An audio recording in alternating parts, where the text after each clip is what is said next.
Ladies and gentlemen, dear friends, the whole of Europe now lives in the shadow of the war in Ukraine. But that doesn't mean that good things are not happening. The Fratelli d'Italia Party Congress is a ray of hope, and your excellent results in the polls forecast a wind of change in European politics. European solidarity was put to the test by Putin's attack on Ukraine. Unfortunately, we have seen inconsistent reactions to the war of the European politics. These reactions range from a full mobilization of aid to Ukraine to almost total indifference in the face of its suffering. Thank you, Giorgia, for not hesitating to make a clear distinction between black and white. Moreover, Giorgia, you did not need a war, the suffering and death of Ukrainian civilians and soldiers, to be realistic about Russia's policy. The ECR was highly critical of Putin long before his aggression against Ukraine. This shows your insight which until recently was in scarce supply in Europe. Your party is called Brothers of Italy. But our good relations make me think of you as brothers and sisters of Europe, a Europe of homelands and a Europe of identity. A Europe of homelands, this is our common goal.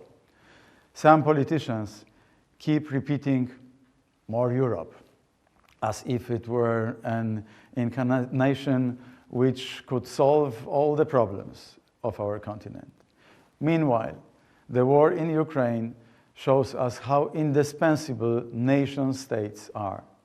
The Ukrainians themselves demonstrated heroically fighting for every inch of their land. The war in Ukraine reminded us of another important issue, namely that Europe needs American security guarantees and NATO is our irreplaceable protective umbrella. In this changing world, NATO countries are more than just a defense alliance. They constitute an axis of common values around which this alliance revolves. Another lesson learned from the war in Ukraine is energy security. It becomes obvious that security in the field of energy or in any other will not be provided by a country that brutally and without reason attacks its neighbors. We cannot depend on a warlord and his whims. Our money cannot sponsor his dirty wars. I regret that I cannot be with you today because I'm convinced that this is where Italy's heart beats right now. Together we prove that a Europe of homelands has nothing to do with selfishness and that common goals and values are better and stronger guarantees of unity than institutions. Finally, I would like to wish you the best of luck in the upcoming parliamentary elections. Italy needs your success. Europe is counting on it.